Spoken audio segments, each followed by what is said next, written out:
Mais en fait, il correspond au profil que j'ai dit tout à l'heure. On apprend à échouer auprès des gens qui ont échoué. Le monsieur que j'ai en face de moi, manifestement, n'a rien réussi et il pense que tout le monde est comme lui. J'ai dit ça tout à l'heure ici, et je le répète. Si les gens qui vous entourent, ce sont les gens qui n'ont pas réussi, ils ne vous expliqueront pas comment réussir dans cet environnement. C'est super important de comprendre cette base. Si vous vous fiez effectivement uniquement aux histoires des personnes qui sont dans votre environnement, qui ont le même type de difficultés et de résultats que vous, vous allez penser qu'il n'y a que ça. La première chose, pour revenir sur la question, j'ai répondu très clairement tout à l'heure. Je pense que vous prenez des notes. J'ai dit très clairement que je répondais à une question de quelqu'un qui m'a dit « Je gagne 1 million de francs ». Je ne suis pas allé lui demander « Quel est ton business? Qu'est-ce que tu fais? Dans quoi tu es ?» Ce n'était pas ça la question. Il m'a demandé « Je pars ou je ne pars pas ?» Je lui ai dit « Mais si tu gagnes 1 million, si tu gagnes 1 million de francs CFA au Cameroun, ne pars pas. » Ma position est claire. Non, alors, je répète encore, je n'ai jamais dit, et je crois que j'ai été très clair là-dessus, que quelqu'un ne doit pas voyager. J'ai voyagé.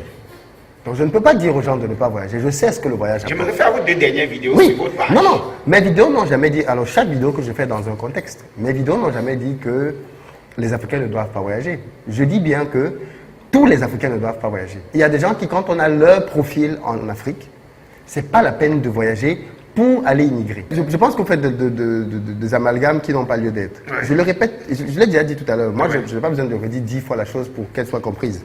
J'ai dit que quelqu'un qui ne s'en sort pas au Cameroun, s'il veut partir, qu'il parte. Je l'ai dit. Je n'ai pas besoin de le dire 10 fois. D'accord. Je ne parle pas anglais. D'accord. Donc, à partir du moment où j'ai dit ça, tout l'argumentaire que vous développez rejoint ce que j'ai dit. Donc, pour moi, il n'y a pas de divergence là-dessus. La deuxième question. Quelqu'un qui veut partir. La deuxième question.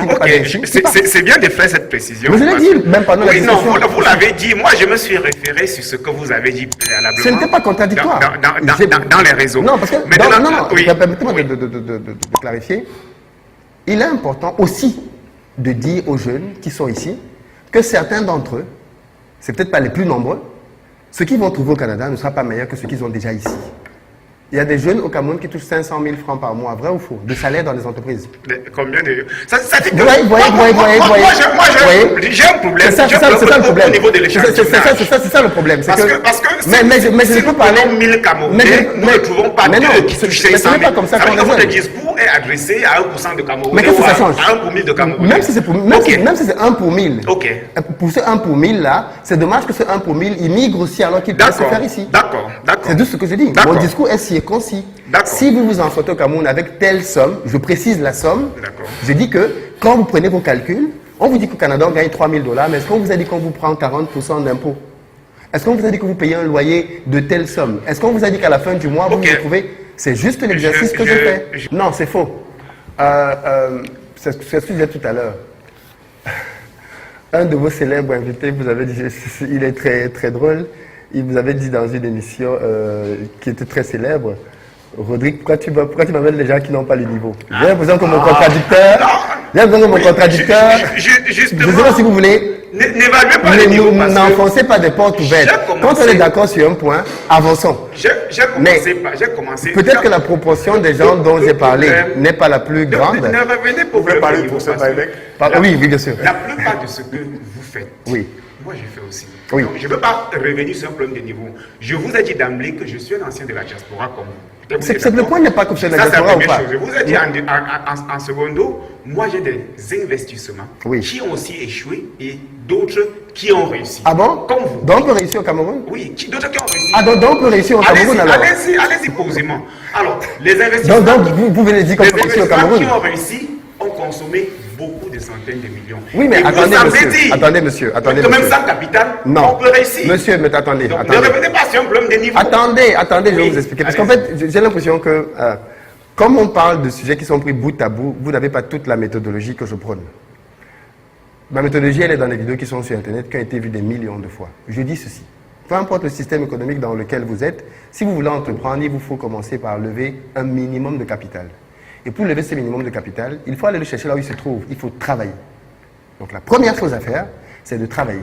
La deuxième chose à faire, c'est que quand vous avez travaillé, il faut mettre de côté une partie de ce que vous avez gagné dans votre travail. Vous ne voulez pas dire la vérité, monsieur. Beaucoup de jeunes Camerounais ne savent pas épargner l'argent parce qu'ils vont dans les bars.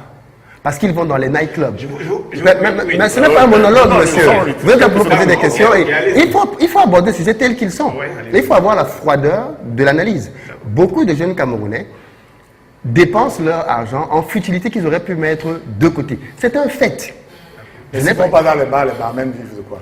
Mais justement, un pays comme le nôtre, qui est un pays dans lequel les jeunes ont du mal à s'en sortir, je pense qu'on devrait fortement réguler la consommation d'alcool. C'est un scandale de voir qu'au Cameroun, l'une des entreprises les plus riches soit les brasseries.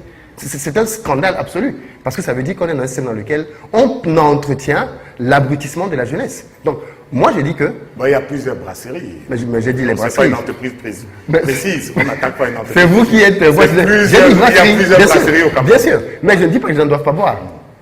C'est écrit même sur leur propre boisson que c'est la consommation modérée. Je dis juste que les étapes, la première étape, c'est de pouvoir effectivement générer une épargne. Il faut pouvoir générer une épargne.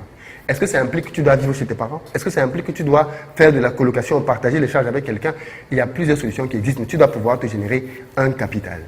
Sur la base du capital donc que tu te génères, en parallèle de ton travail, tu dois essayer des petits business. Je le dis matin, midi, soir.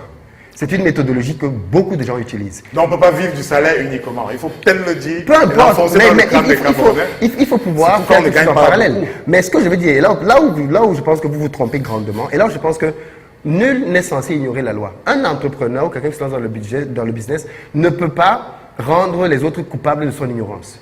On a vu des gens au Cameroun, depuis le Cameroun, faire des levées de fonds pour des business dans lesquels ils ont collecté des millions d'euros à l'étranger. Donc, quand vous venez dire à quelqu'un qui est au Cameroun que c'est difficile d'avoir du capital, c'est parce qu'il est encore dans ce que j'appelle l'ancienne école. On est en 2024. Le monde est ouvert. On peut être au Cameroun, si vous savez demander, moi, quand j'ai un média, des entrepreneurs me payent pour venir sur ma chaîne, montrer ce qu'ils savent faire et dire aux gens, je vais prendre un exemple. J'allais à ma ferme, qui est sur la route de Yabassi. Au niveau de PK, je crois, 22, il y a un jeune homme qui avait une petite briqueterie. Et je prenais des briques chez lui pour pouvoir construire mes bâtiments à la ferme. Et un jour, je suis arrivé au niveau de ce jeune homme-là, et j'ai fait une petite vidéo avec lui. Parce que je sais que j'ai une forte visibilité, et que ça va lui donner ça va booster son activité. J'ai montré ce qu'il faisait.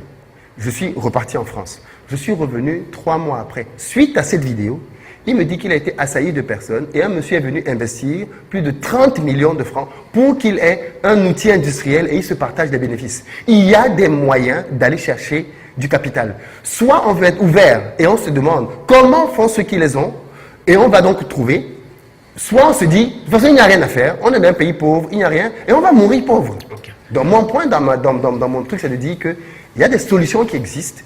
Et il faut aller vers ces solutions. Mais comme on est déjà, c'est ce que j'ai dit tout à l'heure, comme on est entouré de personnes qui n'ont pas fait ça, qui n'ont pas réussi, on va croire que celles mêmes qui ont fait ça, que c'est censé. On peut faire de l'épargne jusqu'à atteindre 5 millions de francs afin d'investir. Alors ce monsieur, il démontre en réalité qu'il n'a rien compris au business. Je vais redemander, je vais lui réexpliquer les b.a.-ba de l'entrepreneuriat. Et c'est ce que j'ai dit tout à l'heure. Pourquoi les gens me payent pour que je les forme? Parce que les gens pensent que c'est intuitif l'entrepreneuriat. Et ce monsieur démontre ici, alors qu'il est entrepreneur, il a des business qui marchent, qui ne comprend pas beaucoup de choses là-dedans. Monsieur, je le répète ici, le capital n'est pas le problème. Ce qui est le problème, c'est démontrer aux gens que vous savez multiplier le capital. Okay. Ça veut dire qu'un jeune homme qui est au Cameroun, ouais. Moi je connais des gens, qui ont commencé l'élevage avec 3 poulets. 3! On parle de moins de 10 000 francs CFA. Ils ont pris les 3 poulets chez eux à la maison. Ils avaient un petit hangar. C'est un discours que beaucoup de coachs tiennent. On a eu plus d'une heure. Non, mais laissez-moi terminer. Chaque fois que je vais terminer, vous pouvez le laisser m'interrompre. Non, je n'ai pas dit qu'il est devenu milliardaire. Je veux juste illustrer ce que j'appelle multiplier le capital. Ce petit-là est parti de 3 poulets, 10 poulets, 20 poulets, 50 poulets, 100 poulets. Il est sorti de la maison, il allait louer un petit bâtiment et il a commencé à développer l'activité en réinjectant les bénéfices. Ce qui s'est passé très simplement, dans son cas et qui arrive très souvent dans ce genre de cas-là, c'est que les oncles, les tantes, les gens qui ont un peu d'argent, ont commencé à miser leur argent là-dedans. Ce que vous devez savoir, c'est que quand on est un pays comme le Cameroun, les gens épargnent beaucoup parce qu'ils ont peur du lendemain. Les Camerounais épargnent beaucoup. Et donc, qu'est-ce que ça fait quand quelqu'un a une épargne? Pourquoi des entreprises comme Bien Plus Mal et autres pyramides de Ponzi ont ruiné des Camerounais? Où est-ce que le Camerounais a pris cet argent pour mettre? C'était de l'argent de l'épargne. Mais pourquoi ils ont mis ça là-dedans? Parce qu'ils ont pensé que ce monsieur avait un système qui permettait de multiplier l'argent. Et ce que je dis, c'est que quand on est un entrepreneur, si on s'est démontré qu'on sait multiplier de l'argent, même à une faible échelle, on peut lever du capital. Aujourd'hui, j'ai vu des gens qui étaient face à M. Philippe Simon dimanche passé, qui, je ne sais pas s'ils étaient même hors sujet, parce que des questions qu'on posait à M. Philippe Simon, si j'étais face à lui en tant que jeune entrepreneur, les questions que je devais lui poser. Parce que M. Philippe Simon nous fait comprendre qu'il y a des gens qui ont investi 3 poulets, aujourd'hui ils ont des hectares de ferme. Je suis parfaitement d'accord avec avec M. Philippe Simon. Mais combien de jeunes sont partis de 3 poulets là et avoir des hectares de ferme étant sérieux? Combien? Peut-être 3%. Et il a dit une chose qui m'a un peu embarrassé. Il a dit, il y a l'ami de son petit frère. Je ne sais pas, c'est comme ça qu'il son petit frère qui a abandonné son job ici, travaille dans une société pétrolière. Et il touchait aussi 2 400 000. Je ne sais pas si c'est moi qui ai mal compris. Je ne sais pas si c'est le chiffre. 2 400 000, tout de ce jour, c'est 1 400 000. Donc bref, il touchait plus d'1 million de francs. Il a abandonné tout ça pour aller au Canada et il dit qu'il ramasse la neige, ou il fait quoi là-bas et tout. J'ai vu les gens dire que c'est c'est le gâchis total, c'est un gâchis et c'est anormal que quelqu'un abandonne un salaire de 2 400 000 pour aller faire ce genre de job au Canada. Moi, en tant que jeune, avec ce que j'ai eu à traverser, avec des propositions qu'on m'a déjà fait. Premièrement, vous ne connaissez pas dans quelles conditions le monsieur là qui a abandonné un travail de 2 400 000 pour aller peut-être toucher seulement 1 million au Canada avec la vie chère qui est au Canada. Vous ne connaissez pas ce qu'il faisait au pays pour toucher 2 400 000. Est-ce que vous savez, chers entrepreneurs, il faut souvent dire ça aux gens, est-ce que vous savez qu'il y a des gens qui touchent les 500 000, les 800 000 dans des entreprises ici au pays, qui envient la vie des gens qui touchent 50 000 ou bien 100 000 francs? Parce que ce qu'ils font pour avoir les 400 000, 500 000 le mois, c'est incroyable. Il y a des personnes qui touchent 500 000, 1 million. Mais les pratiques qu'ils font pour pouvoir avoir les 1 million là le mois, s'il fallait refaire, il y a des gens qui sont dans ces conditions-là, c'est impossible pour eux de faire marche arrière. S'il fallait retourner à zéro, ils devraient le faire. Est-ce que vous le savez? Vous dites que quelqu'un a investi 3 poulets et aujourd'hui il a des hectares de ferme. Monsieur Philippe, restons dans le contexte de 3 poulets et avoir des hectares de ferme. Ma soeur, je parle d'une histoire que moi j'ai vécue. Ma grande soeur, même père, même mère, a commencé avec 100 poulets. Après, elle a eu la demande, 300 poulets. Elle a eu une forte demande, 700 poulets. Les livreurs là venaient prendre que dans sa ferme. Comme elle a eu trop de demandes, elle est montée à 1500 poulets. C'est quand elle arrive à 1500 poulets qu'on lui demande de venir à la réunion des gens qui ont les fermes, des gens où c'est des fermiers. Ma soeur dit que mais c'est encore quelle réunion? Elle se renseigne, comprend que c'était le 8. Ma grande soeur a refusé d'aller à la réunion. Je vous assure, personne n'est plus passé dans sa ferme pour prendre les poulets. Comme les gars venaient prendre les 200 poulets, les 100 poulets, les 150 poulets pour aller revendre. Les grossistes, les revendeurs là. Ma grande soeur a commencé à aller au marché avec 1 poulet, 5 poulets, 10 poulets pour se battre seule. Elle a perdu presque 1000 poulets. Ma soeur a failli se pendre. Vous savez ce qu'elle fait maintenant? Elle enseigne dans les établissements là où on paye 50 000, 30 000 là. Pourtant, elle s'est lancée dans l'entrepreneuriat. Elle avait déjà son capital, son argent. Un matin, elle est tombée. Elle est devenue zéro. Alors, vous me parlez de quoi? Monsieur Philippe Simon, je ne sais pas, je ne suis pas en train de vous traiter de sorcier, mais je voudrais dire que la majorité des grands entrepreneurs là, certains entrepreneurs, c'est des gros sorciers. Je ne vous traite pas de sorcier. C'est pas ce que je suis en train de dire. Parce que je ne suis pas en train de dire qu'on ne peut pas réussir étant honnête. Non. ont réussi bel et bien étant honnêtes. Mais ils sont peu. Vous avez dit que vous êtes venu ici à Yaoundé, vous étiez en train d'aller dans votre ferme, vous êtes passé, ou c'est dans quelle entreprise d'un jeune là, après votre passage, quelqu'un est venu investir, vous avez parlé de combien, c'est 300 millions, c'est 30 millions, c'est combien, je ne sais pas trop. Et après quelques mois, quand vous êtes revenu, le monsieur avait un chiffre d'affaires, c'est bien beau. Vous avez dit qu'un jeune qui touche 300 000, 400 000, c'est mieux de rester au pays. Pourtant, vous avez investi partout, en Côte d'Ivoire, au Cameroun et dans plusieurs autres pays, même en Europe, ce que vous avez dit. Et c'est l'Europe qui a fait de vous ce que vous êtes. Oui, c'est l'Europe qui a fait de vous ce que vous êtes. Si vous étiez resté en Afrique, est-ce que vous serez Monsieur Philippe Simon que vous êtes? Vous organisez vos conférences, je ne sais pas trop, vous avez dit Back to Africa, vos séminaires que vous organisez là. Mais vous partez toujours en Beng, non? Quand vous ne venez pas au Cameroun organiser ça alors? Il n'y a pas d'entrepreneur au Cameroun. Moi-même, si vous organisez au Cameroun, je vais venir. Pensez aussi à investir, à faire des séminaires au Cameroun pour les investisseurs, pour les entrepreneurs camerounais. Donc, n'organisez pas seulement les séminaires Back to Africa. Organisez aussi les séminaires Go from Beng. Hein? Là, maintenant, ceux qui veulent aussi aller en Beng vont venir et vont savoir ce qu'il faut faire pour faciliter leur aller. Parce que vous êtes en train d'expliquer la facilité pour le retour en Afrique. Expliquez aussi la facilité pour aller en Europe. Donc, j'ai suivi tout ce que vous avez dit à Canal 2. Pour moi, non. Non. Il y a des vérités que vous ne dites pas aux Camerounais.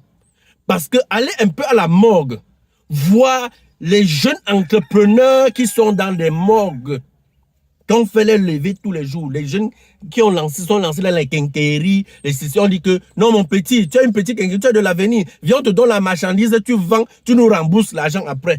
Oui, les gens qui vous suivent, qui suivent vos conseils que non, il faut le partenariat pour vite avancer. Vous partez prendre des crédits.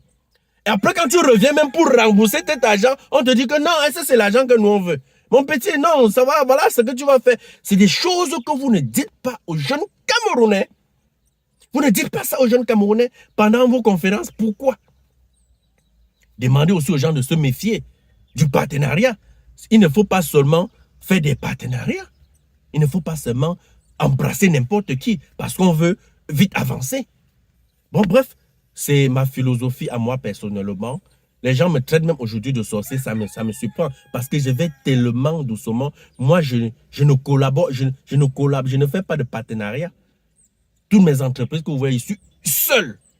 C'est vrai que peut-être avec le temps, quand je vais grandir, peut-être je pourrais ouvrir mes portes, ouvrir mes bras à d'autres personnes pour une collaboration d'investissement et tout. Mais pour l'instant, je reste encore très restreint.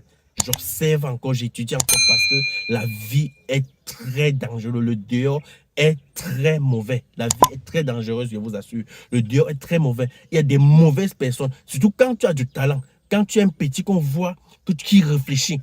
Tous les sorciers là viennent toujours te faire des propositions. Petit frère, tu as de l'avenir, tu as du talent, tu peux. Tu vois, tu vas doucement. Si tu faisais comme ça, tu devais. C'est tout ce qu'on vous dit. Et on ne vous dit jamais que la porte qu'on t'ouvre là, c'est le ndem. Quand tu entres, on porte l'argent, on te donne, tu investis. C'est après qu'on te dit que, tu sais, tu vas commencer à dormir au cimetière.